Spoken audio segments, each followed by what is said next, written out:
एक बार की बात है। तथागत गौतम बुद्ध अपने भिक्षुओं के साथ भिक्षाटन करने कहीं गए थे। भिक्षाटन करने के बाद वे अपनी कुटी में वापस आ जाते हैं। थोड़ी देर में भोजन होने के बाद उनका एक नव भिक्षु बुद्ध से पूछता है, बुद्ध,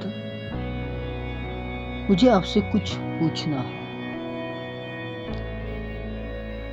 बुद्ध मुस्कुराते हैं और कहते हैं, बोलो, क्या प्रश्न है तुम्हारा? वह नव भिक्षु बुद्ध से पूछता है, बुद्ध, जब मैं सांसारिक जीवन में था तो मुझे ऐसा ही लगता था कि हमेशा अच्छे व्यक्तियों के साथ बुरा होता है, और मैं ये सोच के परेशान होता था। अभी इसी प्रश्न को लेकर मुझे ये लगने लगा है कि कर्म क्या है? क्या कर्म से ही हमारा अच्छा या बुरा बर्ताव सिद्ध होता है? उस नव भिक्षु का प्रश्न सुनकर बुद्ध मुस्कुराते हैं और बुद्ध कहते हैं, प्रिय भिक्षु, मैं तुम्हें एक कहानी सुनाता हूँ। इस कहानी से तुम समझ जाओगे कि कर्म क्या है। एक बार एक राजा और उसका प्रधान दोनों साथ में अपने राज्य के बाजार में जाते हैं। बाजार में काफी रौनकें होती है। अनेक प्रकार की दुकानें वहां लगी पड़ी होती है। राजा अपनी प्रजा को खुश देखकर बड़ा प्रसन्न हो जाता है। वैसे ही टहलते टहलते वे एक दुकान के सामने आ जाते हैं। राजा का मन प्रसन्न रहता है, फिर भी राजा उस दुकान के सामने आकर थोड़ा क्रोधित हो जाते हैं और अपने प्रधान से कहते हैं, प्रधान, मुझे ऐसा लगता है कि इस दुकान के सामने आके हमेशा मैंने महसूस किया है कि इस दुकान वाले को फांसी देनी चाहिए। मुझे पता है कि मैंने इस दुकान से कभी कुछ लिया भी नहीं है और ना मैं कभी उससे मिला हूँ, ना कभी उससे बात की है। फिर भी जब भी मैं यहाँ इस दुकान के सामने आता हूँ तो ऐसा प्रतीत होता है कि मुझे कुछ क्रोध का भाव आ रहा है और उस दुकानदार को फांसी की सजा देनी चाहिए। इतना कहकर राजा आगे चला जाता है। मंत्री सोच में पड़ जाता है, आखिर ऐसा क्या हुआ कि राजा इतने क्रोधित हो गए? अभी तो इतने प्रसन्न थे, फिर भी अचानक से इतना क्रोध, और वो भी इस दुकान वाले के सामने। उस रात प्रधान को नींद नहीं आती है। वो रात भर यही सोच में रहता है कि आखिर राजा क्यों इतना क्रोधित हुए। उस दुकानदार का और राजा का क्या संबंध? यही सोच वे अगले दिन सामान्य प्रजा का रूप धारण करके, मतलब वैसा वेश करके, उस दुकान के सामने जाके खड़े हो जाते हैं और थोड़ी देर में उस दुकान वाले से बात करने के लिए उस दुकान के अंदर चले जाते हैं। वह दुकान सुगंधित लकड़ियों की होती है। उसमें चंदन जैसे सुगंधित लकड़ियां भी शामिल होती है। वह यह सोच के परेशान होता है कि अरे, इसकी लकड़ियों की दुकान तो अच्छी खासी है, फिर राजा का और इस दुकानदार का क्या संबंध? क्यों राजा इतना क्रोध से भर जाता है इस दुकान के सामने? तब प्रधान, जो कि सामान्य प्रजा का वेश बनाए हुए आया होता है, वो दुकानदार से पूछता है, अरे भाई, तुम्हारी यहाँ तो काफी अच्छी लकड़ियाँ हैं,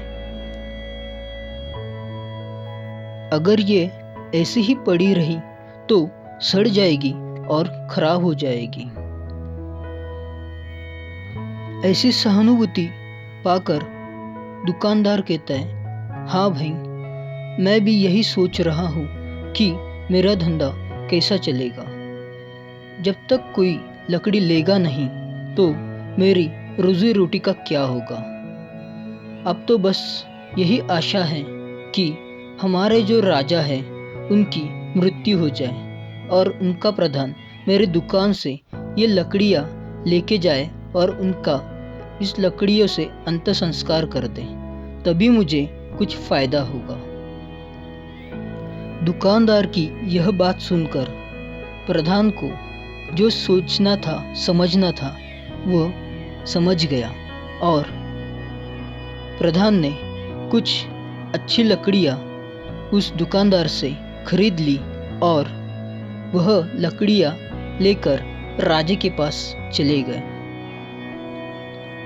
राजमहल में जाके प्रधान ने राजा को वह लकड़ियाँ भेंट स्वरूप दे दी और कहा, देखिए राजा, आप जिस दुकानदार पे कल क्रोधित हो रहे थे, उसी दुकानदार ने आपके लिए यह लकड़ियाँ भेंट स्वरूप दी है। राजा उस प्रधान की बात सुनकर अफसोस करते हैं कि मैं क्यों उस दुकानदार को खामखा कोस रहा था। वो तो कितना अच्छा इंसान है जो मेरे लिए इतनी सुंदर और सुगंधित लकड़ियाँ भेंट में दी है। राजा तुरंत प्रधान के पास कुछ सुवर्ण अशरफियों के साथ उसे दुकान में भेज देता है और उसे सम्मान के साथ वह अशरफिया मूल्य के स्वरूप में दे देता है। प्रधान उस दुकानदार के पास जाता है और उसे वह अशरफिया दे देता है। अपने लकड़ियों का भाव मिलने की खुशी में वह राजा को दिल से काफ़ी दुआएं देता है। इतना कहकर तथागत गौतम बुद्ध अपनी कहानी सुनाना बंद करते हैं और उस नव भिक्षु से पूछते हैं, भिक्षु, तुम्हें कुछ समझ में आ रहा है मैं क्या कहना चाहता हूँ?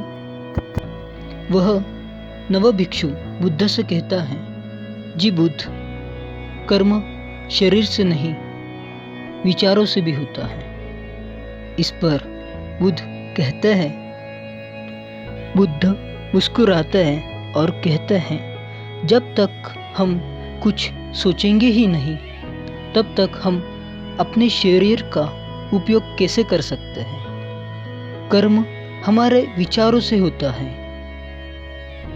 यदि हम विचारों को सुधार लें तो हमारे सभी कर्म सुधर सकते हैं। जैसे इस कहानी में राजा उस व्यक्ति को यानी दुकानदार को जानता भी नहीं था, कभी मिला भी नहीं था, फिर भी राजा उस व्यक्ति के लिए क्रोध से भरा हुआ था, क्योंकि केवल उसके गलत विचारों की वजह से दुकानदार ने उस राजा के प्रति वैसी सोच निर्माण की थी। बुद्ध कहते हैं, यदि तुम अपने भीतर घृणा का भाव, क्रोध का भाव, ईर्ष्या का भाव पालते हो तो तुम गलत कर्म कर रहे हो और उसका फल भी गलत ही होगा। यदि तुम चाहते हो कि अच्छे कर्म करो तो तुम अपने विचारों को भी सुधारो। यदि तुम अपने विचारों को सुधार पाए तो तुम्हारे कर्म निश्चित रूप से अच्छे होंगे और उसका फल भी निश्चित रूप से अच्छा ही होगा।